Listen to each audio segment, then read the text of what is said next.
노년기 자녀와의 돈 문제, 어디까지 도와줘야 할까요? 이 주제는 단순히 돈의 문제가 아닙니다. 가족의 사랑, 죄책감, 외로움, 그리고 자존심이 얽혀있는 깊은 심리의 문제입니다. 저는 수많은 부모님이 이 문제 앞에서 울었습니다. 선생님, 제가 자식을 잘못 키운 걸까요? 아니요, 잘못 키운 게 아닙니다. 그저 사랑하는 방식을 멈추지 못한 겁니다. 처음엔 누구나 작게 시작합니다. 이번 달만 도와주자. 결혼할 때까지만 조금 빌려주자. 하지만 인간의 뇌는 습관적인 보상을 학습합니다. 도움을 주면 잠시 안심이 되고 그 안심이 의미가 되어버립니다. 그래서 돈을 주는 건 당연한 지원이 아니라 내가 여전히 부모로 존재한다는 증거가 되는 겁니다. 이건 사랑이 아니라 존재 확인의 행위가 되어버리죠. 저는 몇 년 전 69세 여성 정미자 씨를 만났습니다. 정 씨는 남편이 돌아가신 뒤 둘째 아들이 식당을 낸다며 3천만 원을 빌려달라고 했습니다. 처음엔 투자라고 생각했습니다. 하지만 식당은 1년도 못 가서 망했고 아들은 빚에 쫓겼습니다. 그 후에도 정 씨는 아들을 도우려고 카드론을 썼습니다. 그게 반복되면서 결국 7천만 원이 넘는 빚이 생겼습니다. 제가 물었습니다. 정 씨님, 언제 가장 힘드셨나요? 그분은 눈시울을 붉히며 이렇게 말했습니다. 돈이 없어서가 아니라 그 애가 나한테 미안하다고 말도 못할 때요. 돈의 문제는 결국 감정의 단절로 이어집니다. 이게 바로 우리가 멈추지 못하는 첫 번째 이유입니다. 두 번째 이유는 세대의 의무감입니다. 지금 70대 부모 세대는 자식 성공이 부모의 도리라고 배웠습니다. 그래서 자식이 힘들면 돕는 게 당연하다고 믿습니다. 그런데 사회 구조가 바뀌었습니다. 과거엔 자식이 부모보다 일찍 경제적 안정에 도달했지만 지금은 자녀 세대가 부모보다 더 불안합니다. 그래서 도와줘야 할 세대가 아니라 같이 버텨야 할 세대가 됐습니다. 그런데 마음은 여전히 1980년대에 머물러 있습니다. 내가 부모니까 내가 줘야지. 이 생각이 자기 희생을 미덕으로 바꿔놓았습니다. 그 희생이 계속되면 결국 나는 이제 내 인생을 살지 못한다는 감정적 소진으로 이어집니다. 세 번째 이유는 외로움입니다. 부모의 외로움은 때로 돈으로 포장됩니다. 자녀가 전화를 잘 안 합니다. 명절에도 늦게 옵니다. 그런데 돈을 주면 그 아이가 다시 찾아옵니다. 엄마 고마워요. 그 말 한마디에 가슴이 녹습니다. 그래서 또 줍니다. 사실은 돈이 아니라 관심을 사고 있는 겁니다. 저는 72세 박춘자 씨를 잊지 못합니다. 그분은 아들이 한 달에 한 번씩 찾아올 때마다 용돈을 주셨습니다. 처음에 10만 원이었죠. 나중엔 50만 원이 됐습니다. 제가 왜 금액이 늘었냐고 물었을 때 그분은 이렇게 답했습니다. 그래야 한 달에 한 번이라도 오니까요. 그 한마디가 모든 걸 설명했습니다. 사랑을 주려다 외로움을 돈으로 메운 겁니다. 네 번째 이유는 부모로서 통제감입니다. 많은 부모들이 이렇게 말합니다. 내가 도와줘야 그 애가 안전해요. 그건 사랑이자 동시에 불안의 통제입니다. 자녀가 힘들어할 때 그냥 두는 게 더 힘들기 때문입니다. 그래서 대신 갚아주고 대신 처리하고 대신 결정합니다. 그 순간 부모는 안심하지만 자녀는 성장할 기회를 잃습니다. 이걸 심리학에서는 대리통제라고 부릅니다. 부모가 자녀의 삶을 대신 책임지는 구조가 되면 그 자녀는 감정적 독립을 하지 못합니다. 즉 경제적 독립보다 더 무서운 건 정서적 독립이 이루어지지 않는 겁니다. 다섯 번째 이유는 기억의 왜곡입니다. 사람은 자신이 도와준 순간만 기억하고 도와준 후에 생긴 문제는 외면하려 합니다. 그래도 내가 안 도왔으면 더 힘들 거야. 내가 조금만 더 보태주면 이번엔 괜찮겠지. 이건 합리화의 미로입니다. 한번 들어가면 빠져나오기 어렵습니다. 제가 만난 한 어머니는 이렇게 말했습니다. 선생님, 이번엔 꼭 갚는다고 하더라고요. 근데 벌써 네 번째예요. 그 말 뒤에는 이번엔 다를 거야 라는 희망이 숨어 있었습니다. 하지만 희망과 현실의 간격이 넓어질수록 마음의 피로는 깊어집니다. 마지막 여섯 번째 이유, 사랑의 중독입니다. 사랑도 중독이 될 수 있습니다. 도와주는 그 순간 부모는 필요한 사람이 됩니다.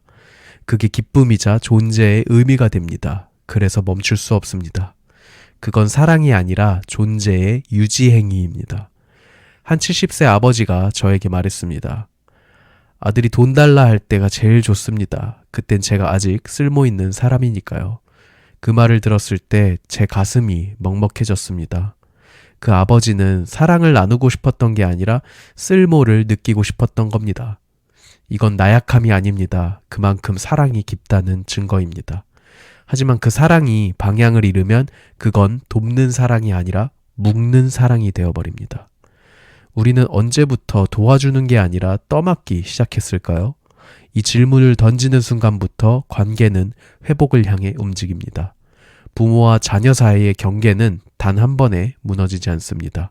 아주 작고 친근하고 따뜻한 말 한마디에서 시작됩니다. 엄마 이번만 부탁할게. 아빠 이번에 진짜 마지막이야. 그 말이 반복될수록 관계의 무게는 기울기 시작합니다. 저는 25년간 상담을 하면서 1200가구 이상을 지켜봤습니다. 그중 금전 지원이 반복된 가족의 78%가 정서적 거리감을 호소했습니다. 그들은 이렇게 말했습니다. 돈 얘기만 나오면 가슴이 철렁해요. 전화벨만 울려도 혹시 또 그 얘기인가 싶어요. 이건 단순한 경제 문제가 아닙니다. 마음이 피로해진 상태입니다. 자녀의 부탁이 반복되면 처음엔 부탁이지만 어느 순간 당연한 권리로 바뀝니다. 그리고 부모의 도움은 감사가 아니라 조건이 됩니다. 이 지점이 바로 의존의 시작입니다. 심리학에서는 이를 무의식적 거래라고 합니다. 부모는 사랑을 주고 자녀는 안심을 얻습니다. 하지만 그 거래가 반복되면 자녀는 스스로 문제를 해결할 힘을 잃습니다. 도움을 받는 게 자연스러워지는 순간 자율은 사라지고 책임은 흐려집니다. 제가 잊지 못하는 사례가 있습니다. 70세 여성 김정숙 씨. 아들은 회사 생활을 하다가 프리랜서로 전향했습니다. 처음 3개월만 도와달라던 부탁이 이제 4년을 넘겼습니다. 김 씨는 어느 날 제게 이렇게 말했습니다. 이젠 내가 그 애에게 돈을 안 주면 미안해요. 그게 이상한데 미안한 마음이 들어요. 이건 감정적 주종관계로 바뀐 전형적인 사례였습니다. 돈은 권력이 아닙니다. 하지만 반복되면 의존의 틀을 만듭니다. 이건 양쪽 모두에게 고통입니다. 그럼 어떻게 구분해야 할까요? 제가 수많은 가족 상담을 하면서 만든 기준이 있습니다. 첫 번째는 생존 지원인가 성장 지원인가. 생존 지원은 최소한의 안전망입니다. 식비, 의료비, 주거비처럼 생명과 직결된 지원은 필요합니다. 하지만 성장 지원은 다릅니다. 사업자금, 전세보증금, 유학비용 등 미래를 위한 투자라면 그건 스스로 감당할 계획이 있어야 합니다. 계획 없는 투자는 의존을 낳습니다. 두 번째, 기간이 정해져 있는가. 모든 지원에는 끝이 있어야 합니다. 이번 달까지만, 3개월까지만. 이 경계가 없으면 자녀는 그 돈을 예상 수입으로 인식합니다. 세 번째, 대화 후에 결정했는가. 대부분의 부모는 감정적으로 결정을 내립니다. 자녀가 울면, 목소리가 떨리면, 얼굴이 상하면 이번엔 그냥 하게 됩니다. 하지만 금전적 결정은 반드시 하루 이상 숙려 후에 해야 합니다. 이 감정이 식은 뒤 내려야 후회가 없습니다. 이제 반대로 자녀 쪽 이야기입니다. 의존형 자녀의 특징은 3가지입니다. 첫째, 문제 해결보다 도움 요청이 빠릅니다. 둘째, 감정 표현으로 설득하려 합니다. 셋째, 부모의 희생을 당연하게 여깁니다. 저는 33세 아들을 둔 60세 아버지의 상담을 잊지 못합니다. 그 아들은 회사에서 해고된 뒤 매달 100만 원씩 받으며 2년을 버텼습니다. 어느 날 아버지가 이렇게 말했답니다. 이젠 나도 생활비가 빠듯하다. 그 아들은 이렇게 대답했죠. 그럼 나보고 죽으라는 거예요? 그 한마디에 아버지는 주저앉았습니다. 사랑은 자식의 고통 앞에서 논리를 잃습니다. 하지만 그 순간 관계는 이미 대등하지 않습니다. 이제 그 경계선을 지키는 3가지 행동 원칙을 드리겠습니다. 첫째, 대화는 낮 시간대에 하세요. 밤에 하는 돈 이야기는 감정적 결정을 만듭니다. 사람의 감정은 저녁 7시 이후부터 불안이 커집니다. 그래서 돈 얘기는 반드시 낮 시간대, 마음이 안정된 때에 해야 합니다. 둘째, 모든 약속은 글로 남겨주세요. 차용증이 아니라 기록입니다. 카카오톡 문자라도 좋습니다. 이번엔 100만원, 3개월 안에 갚기로 함. 이 문장 하나가 훗날 감정의 폭발을 막습니다. 셋째, 거절은 단호하되 설명은 짧게 하세요. 이젠 안 돼보다 나도 상황이 힘들어는 오히려 갈등을 키웁니다. 감정은 최소화하고 사실만 말해야 합니다. 이달부턴 내 생활비 계획이 정해져 있어서 이번엔 어렵겠구나. 이 한 문장으로도 충분합니다. 가장 중요한 건 죄책감을 관리하는 것입니다. 도와주지 못해서 미안한 게 아니라 지금까지 너무 많이 도와준 게 문제였던 겁니다. 사랑은 방향을 바로잡을 때 더 깊어집니다. 도움이란 자녀의 일생을 대신 사는 게 아닙니다. 자녀가 스스로 설 수 있도록 뒤에서 등만 살짝 밀어주는 일입니다. 이제부터는 현실적으로 어떻게 돕는지가 중요합니다. 단절이 아니라 조율입니다. 사랑을 유지하면서도 내 삶도 지키는 기술, 그게 바로 현명한 도움입니다. 첫째로 돈이 아닌 구조를 돕는 것. 자녀가 경제적으로 어려울 때 그냥 돈을 주는 대신 구조를 함께 보세요. 예를 들어 이번 달 생활비가 부족하다면 지출 내역을 함께 보자. 이렇게 제안하는 겁니다. 도와주는 대신 배움을 남깁니다. 둘째, 지원보다 협력으로 바꾸기. 주는 것보다는 같이 하는 것입니다. 아들이 창업을 한다면 돈을 주는 대신 사업계획서를 함께 검토하자. 이렇게 역할을 전환하세요. 그 순간 부모는 단순히 지갑이 아니라 조력자가 됩니다. 셋째, 감정의 대화법을 바꿔라. 엄마가 너 믿어서 그래는 책임을 흐립니다. 네가 이걸 스스로 해낼 수 있을 거라 믿는다. 이 말은 자유를 남깁니다. 같은 믿음이라도 방향이 다릅니다. 넷째, 도움의 시간표를 만들어라. 예를 들어 1개월 차 지원금 100만 원, 2개월 차 50만 원 사용 후 보고, 3개월 차 상담 후 종료. 이걸 명시하세요. 이건 냉정함이 아니라 신뢰의 증거입니다. 다섯 번째, 재정의 3등분 원칙. 도움 요청을 받았을 때 내 재정의 3분의 1 이상은 건드리지 마세요. 예를 들어 1,000만 원 여유 자금이 있다면 도움 금액의 최대는 300만 원까지만입니다. 나머지는 내 노후와 건강 비용입니다. 자녀가 도움을 원해도 부모가 무너지면 결국 그 아이도 무너집니다. 저는 71세 부부를 상담했습니다. 아들이 빚에 쫓기고 있다며 2,000만 원을 요청했죠. 하지만 이 부부는 그 돈을 바로 주지 않았습니다. 대신 아들과 함께 은행에 가서 신용회복위원회 상담을 연결했습니다. 3개월 뒤 아들은 스스로가 월 50만 원씩 갚기 시작했습니다. 그 부부는 저에게 이렇게 말했습니다. 우리가 돈은 안 줬지만 아들이 다시 자기 인생을 찾았어요. 이게 진짜 도움이었습니다. 여섯 번째, 미안 대신 고맙다를 사용하세요. 부모가 도와주면서 미안하다고 하면 자녀는 더 의존합니다. 고맙다. 네가 내게 이런 기회를 줘서. 이렇게 말하면 자녀는 부모를 부담이 아닌 동료로 느낍니다. 일곱 번째, 부모의 재정 상태를 공개하세요. 도와주기 전 내 상황을 정확히 보여주세요. 이건 내 한 달 생활비고 이건 의료비야. 이 안에서만 돕는 게 가능해. 숫자로 말하면 감정이 줄어듭니다. 여덟 번째, 전문기관의 도움을 받으세요. 가족끼리의 돈 문제는 감정이 개입되어 어렵습니다. 이럴 땐 가족상담사, 신용회복위원회, 시청복지과를 활용하세요. 부모가 상담을 받으면 자녀도 달라집니다. 엄마가 이런 상담까지 받을 만큼 진심이구나. 이걸 느끼면 태도가 바뀝니다. 그리고 아주 중요한 마지막 한 가지, 도움 종료 선언을 해야 합니다. 이제부터는 각자 자립의 시기로 가자. 이 말을 꼭 하셔야 합니다. 이건 이별이 아닙니다. 관계의 새 출발입니다.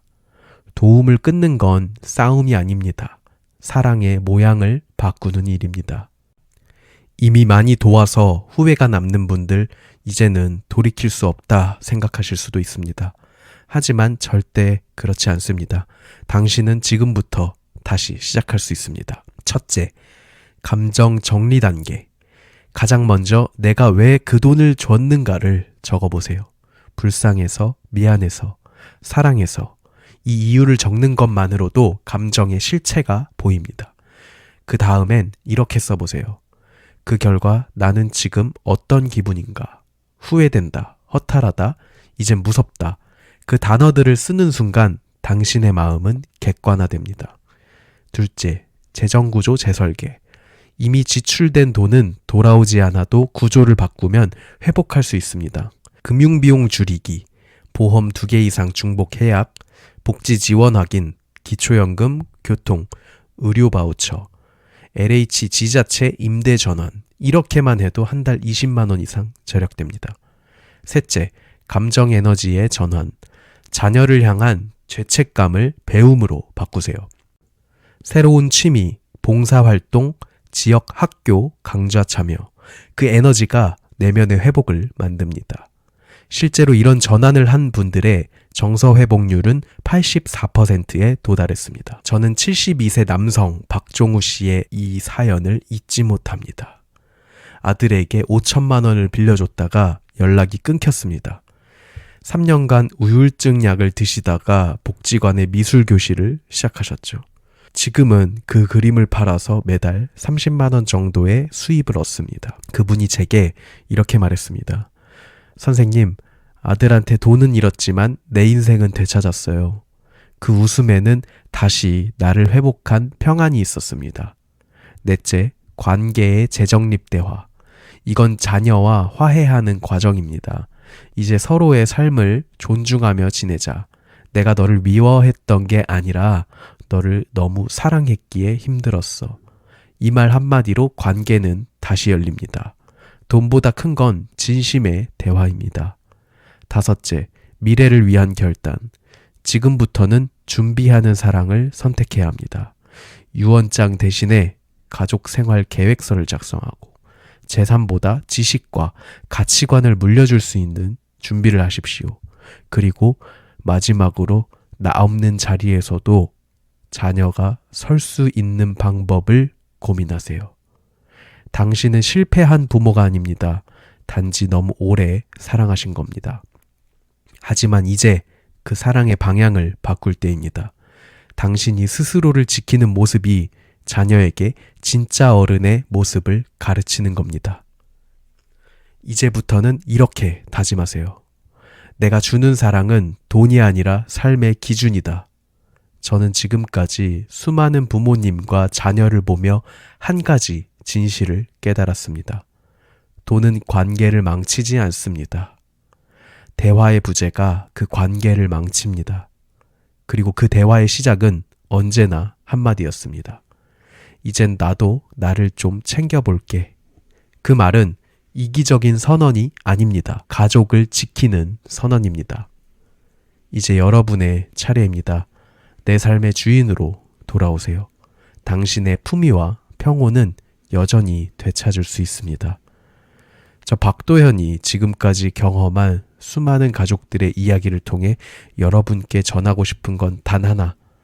사랑은 멈추는 것이 아니라 올바른 방향으로 바꾸는 것이라는 진리입니다. 저의 경험과 사례를 통해 가족의 행복을 지키는 법을 계속 배워나가실 수 있습니다. 그러니 구독과 좋아요를 눌러주시고 당신처럼 가족을 사랑하는 분들께 이 영상을 꼭 공유해주세요. 그 한 번의 공유가 누군가의 평생을 바꾸는 시작이 될 겁니다. 감사합니다.